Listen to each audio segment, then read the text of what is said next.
हाँ जी। तो अपने लोक देवता शुरू किए थे। लोक देवताओं में मैंने एक बात बताई थी आपको कि 5 लोक देवता ऐसे हैं जिनको हम पीर कहते हैं। पाबू जी, रामदेव जी, गोगा जी, हड़बू जी और मेहा जी। उनमें हमने पाबू जी और रामदेव जी महाराज तो पढ़ लिए थे। आज आगे से अपने लोक देवता पढ़ते हैं। तो गोगा जी महाराज पढ़ते हैं। वो नॉर्मल, पहले किसी देवता के बारे में जो नॉर्मल जानकारियां वो यदि मैं दूं तो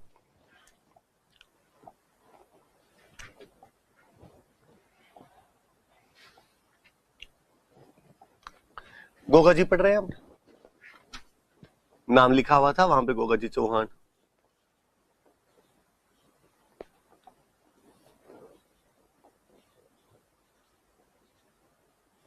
गोगा जी महाराज जो थे, इनका जो जन्म हुआ था वो हुआ था चूरू में, गांव पड़ता है ददरेवा, वहां पर गोगा जी का जन्म हुआ। इनके पिताजी का नाम हुआ करता था जेवर सिंह। सामंत थे ये लोग वहां के। मम्मी का नाम हुआ करता था बछलदे।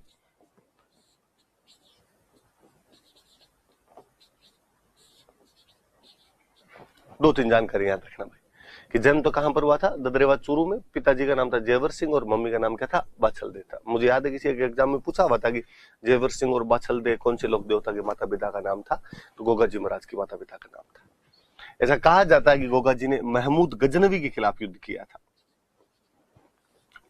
महमूद गजनवी जब 1000 ईस्वी के आसपास में भारत पर कई अटैक करता है, उस दौरान एक अटैक जब वो पंजाब वाले रास्ते से हनुमानगढ़ की तरफ से होकर निकल रहा था, इस तरफ से अपने राजस्थान से होकर निकल रहा था, तब कहते हैं बीच में गोगा जी उससे युद्ध करते हैं। जब वो गोगा जी को युद्ध करते हुए देखता है तो वो महमूद गजनवी कहता है कि यार ये आदमी तो जाहिर पीर लगता है। क्या लगता है? जाहिर पीर लगता है। अरबी भाषा का शब्द है जिसमें जाहिर का मतलब है साक्षात, पीर का मतलब देवता।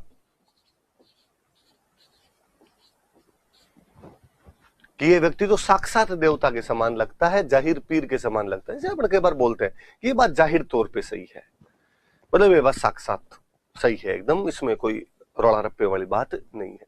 पीर का मतलब मैंने बताया था कि आप हिंदुओं में जिसको देवता कहते हो, मुसलमानों में उसी को आप क्या कह लो, पीर कह लो। सिंपल क्वेश्चन बनता है, कोई पूछेगा कि कौन से लोक देवता को जाहिर पीर के नाम से जाना जाता है, गोगा जी। ऐसा किसने कहा था उनको, तो गजनवी ने कहा था। महमूद गजनवी के खिलाफ उन्होंने युद्ध किया था और महमूद गजनवी ने उनको ये बात कही थी, याद रखना। आप अक्सर गांव में जब कोई मंदिर वगैरह देखते हो तो उन मंदिरों के बाहर नाम भी लिखा होता है, तो जाहिर पीर गोगा जी होता है।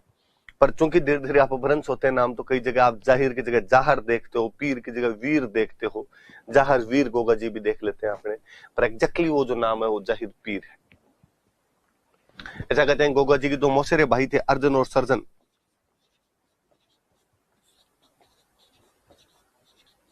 ये दोनों एक बार गायों की लूट के लिए आए हुए थे।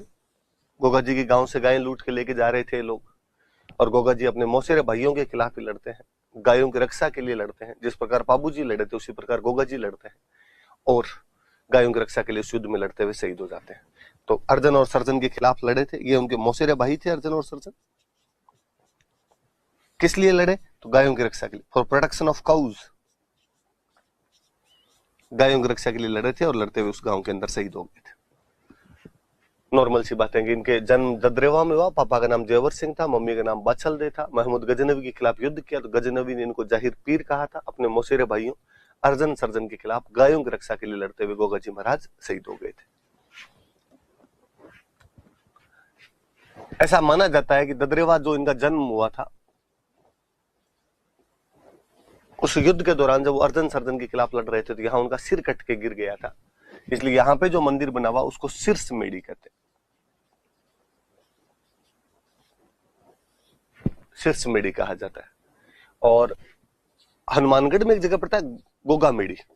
आपको याद आना चाहिए कि मैंने आपको जब त्योहार और मेले पढ़ाए थे तब मैंने बताया था कि भाद्रपद कृष्ण नवमी को गोगा नवमी होती है, जब ददरेवा चूरू और गोगा मेड़ी हनुमानगढ़ के अंदर मेले लगते हैं। एग्जैक्टली वो कहते हैं उनका सिर कट के गिर गया था ददरेवा में, बाकी वाला धड़ नीचे का शरीर कट के गिरा था, गोगा मेड़ी के अंदर गिरा था। तो धड़ मेड़ी बनी हुई है गोगा मेड़ी। मेड़ी का मतलब तो मंदिर है, जहां सिर गिरा वहां पे शीर्ष मेड़ी, जहां पे धड़ गिरा वहां पे धड़ मेड़ी, पर वो धड़ से धीरे धीरे नाम पड़ गया धुर, तो धुर मेड़ी कहते हैं। ऐसे कहा जाता है कि एक जालोर में एक जगह पड़ती है खिलेरियों की ढाणी,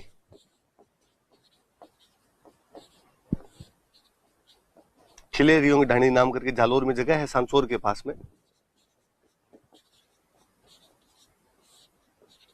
और वहां पर गोगा जी का एक छोटा सा मंदिर बना हुआ है। अक्सर गांव के अंदर जब जो छोटे मंदिर होते हैं उनको अपने छोटा कोई कमरा भी होता है तो अपने बोलते हैं ओल्डी, तो यहाँ पे गोगा जी की ओल्डी बनी हुई है। तो 3 बेसिक मंदिर थोड़े से याद रखना आप। अपने की ददरेवा में इनकी शीर्ष मेड़ी बनी हुई है, गोगा मेड़ी में धुर मेड़ी बनी हुई है, खिलेरियों की ढाणी सांसोर जालोर में गोगा जी की ओल्डी बनी हुई है। हम गोगा जी क्यों मानते हैं, तो हम इनको सर्परक्षक देवता के रूप में पूछते हैं भाई, कि यदि गांव में सांप किसी को खा जाता है तो किसकी पूजा की जाए, तो कि गोगो जी महाराज की पूजा की जाए। तो सर्परक्षक देवता है। पहले दिलीप सर जब हमें पढ़ाया करते तब सर हंसा करते थे कि भारत में 99.99% सांप में जहर होता ही नहीं है, इसलिए भारत में सांप के खाने से कोई आदमी मर ही नहीं सकता। तो हमें लगता है सर ऐसे कैसे, हमने तो गांव में देखा है कि सांप के खाने से मर जाता है आदमी।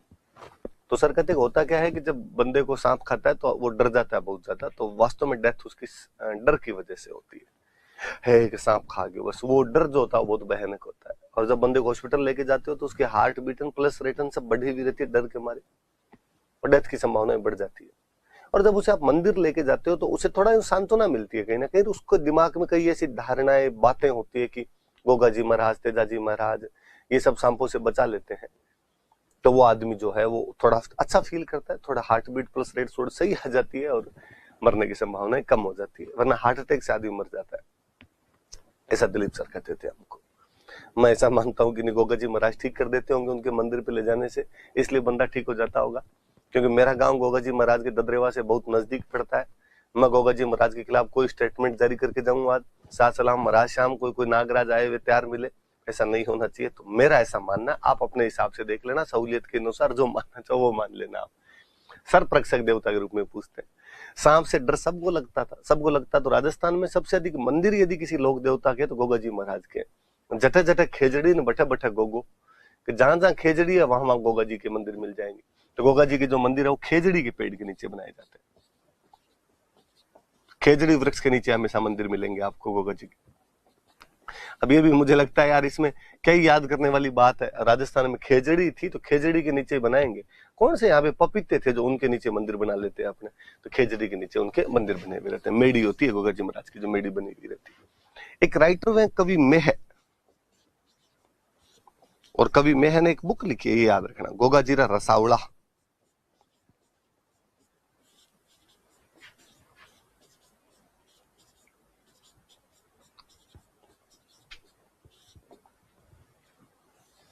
गोगा जी रसावड़ा नाम की एक बुक लिखी है। बुक लिखने वाले कौन हुए, तो बुक लिखने वाले का नाम है कवि मेह। कवि मेह ने ये बुक लिखी। ये जो गोगामेड़ी वाला मंदिर है इसके लिए कहा जाता है कि ये मकबरा शैली में बना हुआ है।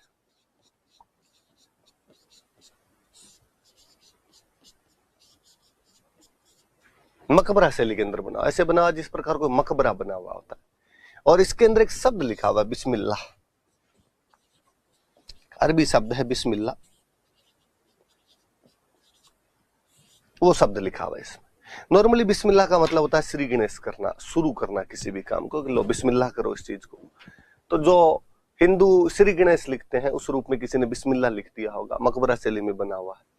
हालांकि मैंने एक बात आपको बताई थी कि पीर वे लोक देवता है अपने जिनको हिंदू और मुस्लिम दोनों मानते हैं, तो स्वाभाविक सी बात है कि मुस्लिम यहाँ पर भी जाते होंगे, कोई मुस्लिम भक्त ने मकबरा शैली के अंदर ये मंदिर बनवा दिया होगा, इसमें बिस्मिल्लाह लिखवा दिया होगा, तो कोई बड़ी बात भी नहीं। फिर गोगा जी महाराज की मैंने एक बार आपको बातें बताई भी थी कि गोगा जी महाराज की पीढ़ी के अंदर एक हुए थे करम सिंह जी चौहान, और करम सिंह जी चौहान बाद में इस्लाम स्वीकार कर लेते हैं, जिनके वंशज कायम खानी मुसलमान है। मैं शायद जब चौहान पढ़ा रहा था तब मैंने बताया भी था कि फतेहपुर कायम खानियों का बड़ा ठिकाना हुआ करता था, और फतेहपुर के नवाब साहब हुआ करते थे नियामत खान, जो कि कवि जान के नाम से कविताएं लिखा करते थे। उन्होंने कायम रासो नाम की बुक लिखी थी जिसमें वो चौहानों की उत्पत्ति ब्राह्मणों से बताते हैं। तब मैंने आपको कायम खानियों की और गोगा जी का संबंध अच्छे से और बताया था, और मैंने कई बातें भी बताई थी आपको कि भाई जो कायम खानी मुस्लिम है वो गोगा जी के ही वंशज हैं, तो उनका जाना स्वाभाविक सी बात है कि वो तो वहां पर जाएंगे, वो क्यों नहीं जाएंगे, क्योंकि वहां तो धर्म की बात, देवता की बात, ये सब परे है। कायम खानियों के लिए गोगा जी उनके दादाजी, वो जीनियोलॉजी है, डायरेक्टली उस डिसेंडेंट है वो उनके, तो उनका जाना स्वाभाविक सी बात है। वो कोई मंदिर नहीं जा रहे शायद, वो शायद कोई धार्मिक स्थान पर नहीं जा रहे, वो अपने किसी एक पूर्वज की जो जगह है उस जगह पे जा रहे हैं। ऐसा हर कोई आदमी करता है, भले वो किसी विश्वास के अंदर विश्वास रखता हो। तो गोगा जी के भी खूब सारे मुस्लिम जाते हैं, बेसिकली जो कायम खानी मुस्लिम है वो खूब बड़े तौर पर जाते हैं। तो मकबरा शैली में बना हुआ और उसमें क्या लिखा हुआ है, बिस्मिल्लाह लिखा हुआ। मैंने शायद उस वीडियो में भी बात बताई थी आपको कि कायम खानियों की जो कल्चर भी मिलेगी तो वो आपको हिंदुओं के बहुत ज्यादा नजदीक कल्चर मिलती है। अभी तक भी जो दुल्हा होता है वो केसरिया साफा बांध के एकदम शादी करने के लिए जाता है। केसरिया साफा जो मतलब हिंदुत्व का प्रतीक टाइप से समझा जाता है वो, जबकि अक्सर हम देखते हैं कि मुस्लिम कम्युनिटी में सहरे बांधे जाते हैं, दूल्हे का सेहरा सुहाना लगता है वो टाइप वाला, पर वो केसरिया साफा बांध के जाएंगे, वैसे तोरण वगैरह मारेंगे, बाकी चीजें भी जो भात मामेरा चाक भात, हालांकि वो पूरे राजस्थान में सब धर्मों में एक जैसी है, पर कायम खानियों की तो बहुत ज्यादा हिंदुओं के नजदीक है। मैंने शायद उस वीडियो में और बताया होगा, जहां तक मुझे याद है मैंने बात बताई थी कि आज भी नाम भी वैसे मिल जाते हैं एकदम, भंवरू खां, कालू खां, राजू खां, नाम वैसे मिल जाते हैं।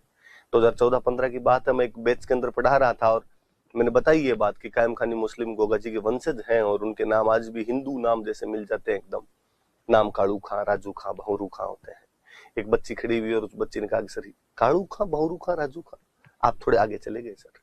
मैं कायम खानी मुस्लिम हूँ, मेरे दादाजी का नाम ठाकुर लक्ष्मण सिंह चौहान है। अभी तक नाम तो सर प्योर ही वैसे पड़े हैं एकदम। तो मुझे लगा कि यार ये तो और भी अपने को तो जानकारी नहीं थी, बच्ची ने आज अच्छी जानकारी दी है, तो और इस वजह से थोड़ा ज्यादा है। मैं ये बात थोड़ी आपको इसलिए बता रहा था कि मैं मेरे एक सेंटेंस को कॉन्ट्राडिक्ट करूंगा यहाँ पे।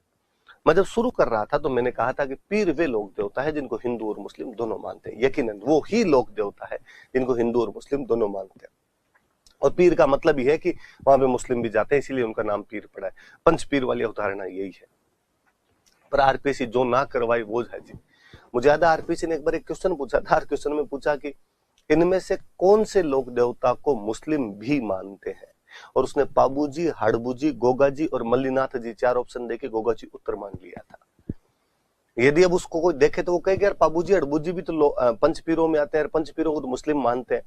पर पेपर बनाने वाले ने दिमाग ज्यादा लगाया होगा और उसको लगा होगा यार गोगा मेडी वाला मंदिर तो मकबरा शैली में ही है, बिस्मिल्लाह लिखा हुआ है, मुस्लिम इतनी बड़ी संख्या में जाते हैं, कायम खानी इतना ज्यादा मानते हैं, तो उसने उस रूप में पूछ लिया। तो वो भी क्वेश्चन यदि कोई रिपीट कर दे तो आपके दिमाग में रहे।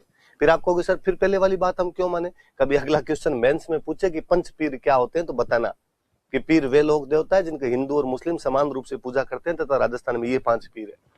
तो मैं इसलिए दोनों बात बता रहा था आपको। तो